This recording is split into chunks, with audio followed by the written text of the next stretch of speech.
So here we are. We're at round 5, the last round of the group stages, and in some games it's all to play for. I'm actually going to Paris this weekend, so I'll fully be living the Rugby World Cup life, and also I'm going to attend the England-Samoa game in Lyon. So if I see you guys anywhere, we'll be there with a big JG Rugby flag, so obviously come and say hello. I've really got some catching up to do after last weekend, captaining the wrong captain. I'm pretty confident in my picks this week. I've gone for majority top picks of the first 4 rounds in terms of point scoring, so let's see how that gets me. If you are new around here, then please subscribe to the channel. We've also set up a new Discord. I'll leave the link down below in the description, but type in JG Rugby into Discord and join the community. So let's just get straight into it. So in my front row, I've gone with Ben Tamafuna, Julio Montoya and Luke Taji. Now with Tamafuna, he's Tonga's captain and they have Romania this round. They'll want to go out with a bang and put in a pretty solid performance, just like they did against South Africa really. Even though it was a 49-18 defeat, they put in some pretty good work, and Ben Tamafuna is up there with the highest scoring props essentially in the game.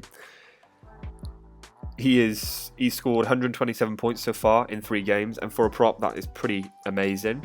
They also use him quite a bit on set pieces, so whether that be a tricky line out play where he essentially crashes over. So he's a really good pick, carries the ball loads, and even though he's almost 140 kilograms, they work him around the park pretty well. Julio Montoya is a pretty interesting pick really. So Argentina and Japan have a straight shootout. Whoever wins is through to the quarterfinal against Wales. Why I say he's an interesting pick. Against England, obviously didn't do very well, they lost. But against Samoa in a tight game, 19-10, he scored 56 points. And that was even without a try. That was just lineouts won and scrums won outright. And that Samoan pack is no pushover. So my thinking is, Montoya is their captain, he's going to stay on for a long period of time, but the game will get tight, and with driving lineouts there is options of tries, so if he can add to that 56 points that he got against Samoa, then I think he's going to be a really good pick.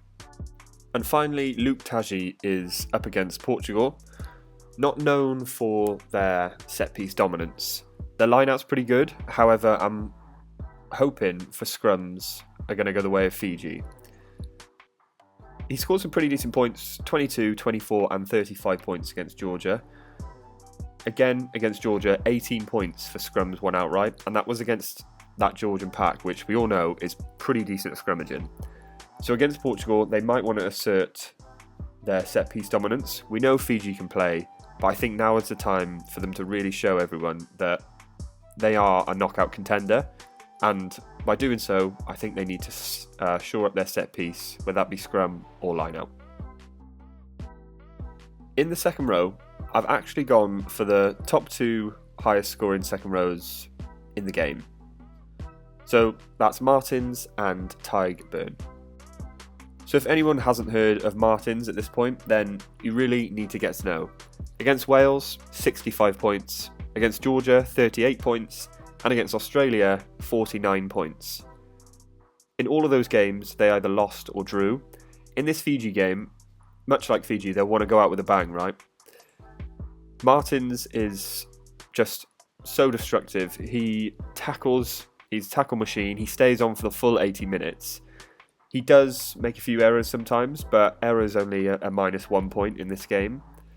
So I feel like, one, his tackles will overlay that, but also he has a really good opportunity to score tries. He hangs out in that wide position, so I think he's a pretty solid pick in that second row. And much like the same with Tig Burn, we all know in tight games he can come in clutch with a turnover. Against Romania, he scored 59 points, against Tonga 40 points, and albeit against South Africa it was 15 points. However, I do expect Ireland to dominate Scotland a little bit more than that South Africa game. Scotland are of course going to want to come out firing, because if they don't win, then they lose. However, I just feel like it's going to be an Ireland strangulation, to be honest. And I think one of the key players behind that in that forward pack is Tadhg Beirne.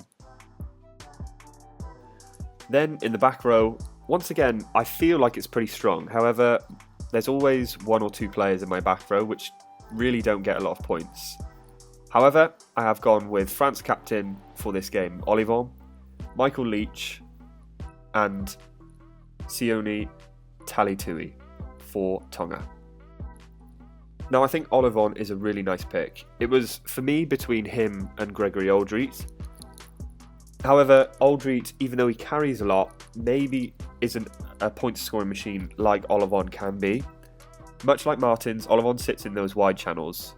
So when France do play, and they will play against Italy, Olivon has the ability to rack up a lot of carrying metres, as well as tackles, of course, because he's their 7, right? Against New Zealand, he scored 33 points. Most of the points came from, 1, tackles and also line breaks. So that just justifies what I'm saying. Against Namibia, obviously he scored 2 tries, so it racked up his points a bit, where he scored 57 points. So against Italy, I think he's going to do somewhat the same. Michael Leach, again, is an interesting pick, much like Montoya, right?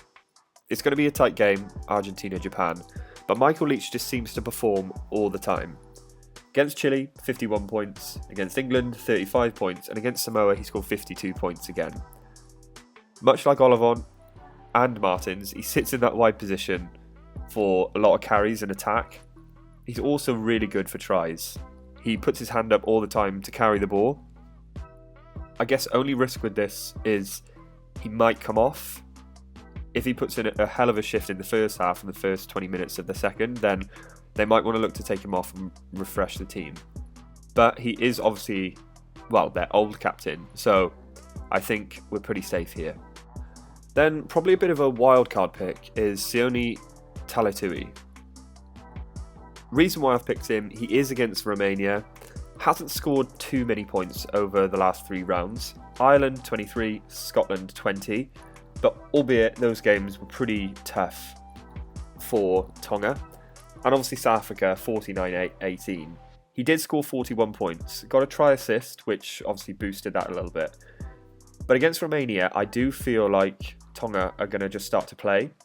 I've obviously got Ben Tamafuna, who we know carries the ball really well. Talitui is also known for carrying the ball pretty strong. So I feel like this is a good pick. But let me know down in the comments what you think. At halfbacks, I've gone with the round 2 absolutely tear-up machine in Cam Roigard and Damien McKenzie. Cam Roigard is the highest scoring 9 in the game, having only played in 2 games. Namibia, 100 points, and against Italy, 43 points, and that was also off the bench.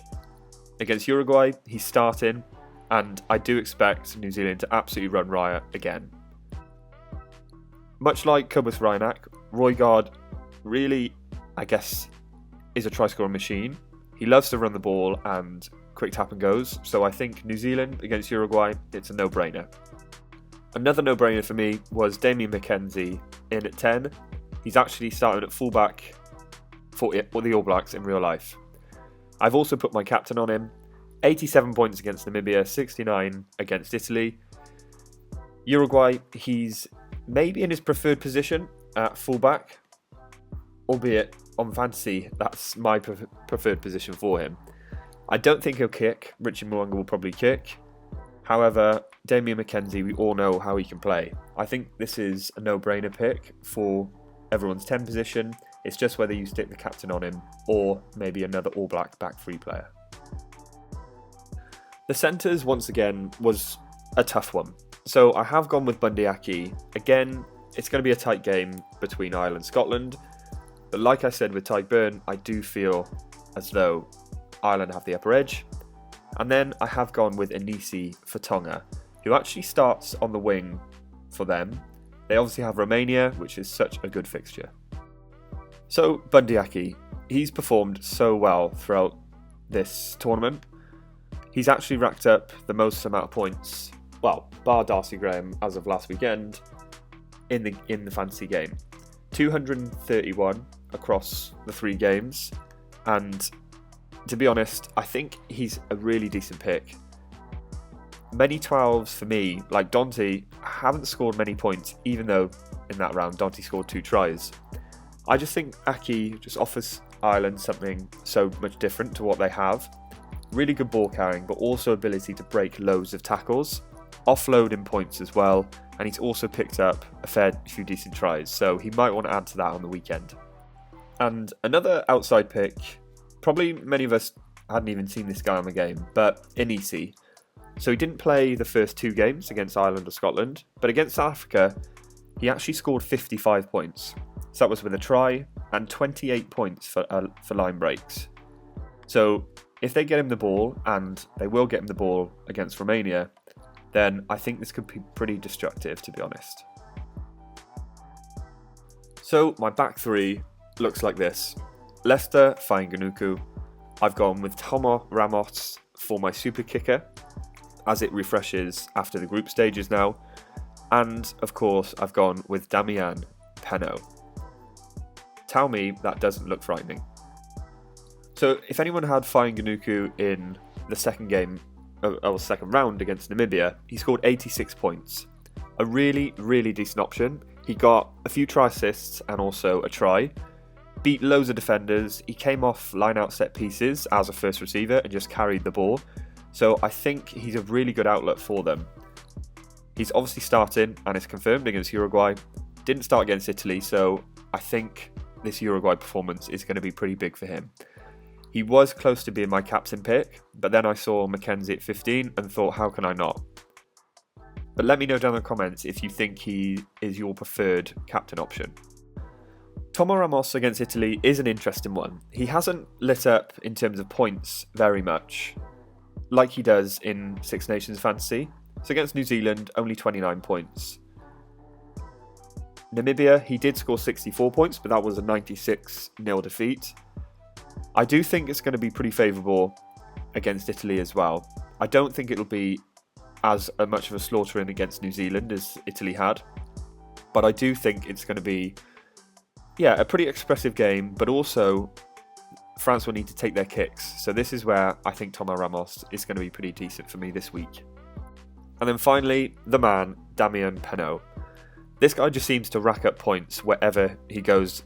Well, not only in the Six Nations, but in this World Cup. New Zealand, 52 points. Uruguay didn't play, but Namibia, 166 points.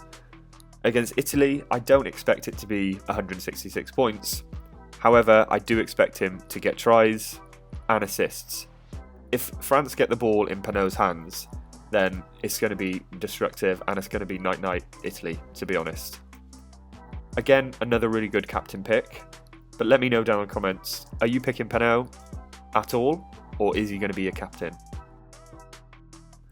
So that is my team for round 5. Let me know what you think of it down in the comments. I didn't purposely pick the highest scoring fantasy players in each position, but it has turned out a little bit that way.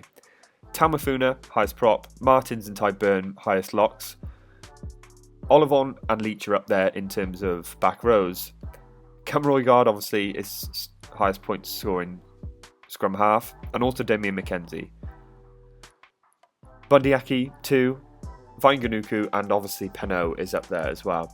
So in terms of previous games, I've gone with a pretty solid team, but we all know none of that matters now. It's all about round 5 and whether we can get some good points. I'm just hoping my captain pick doesn't flop like last round. Of course, as always, let me know your team down in the comments and also your thoughts. Please subscribe to the channel. As mentioned, we do have a Discord now for our community, so go down, link in the description, go check it out. Good luck for the round, and I'll see you in the next one.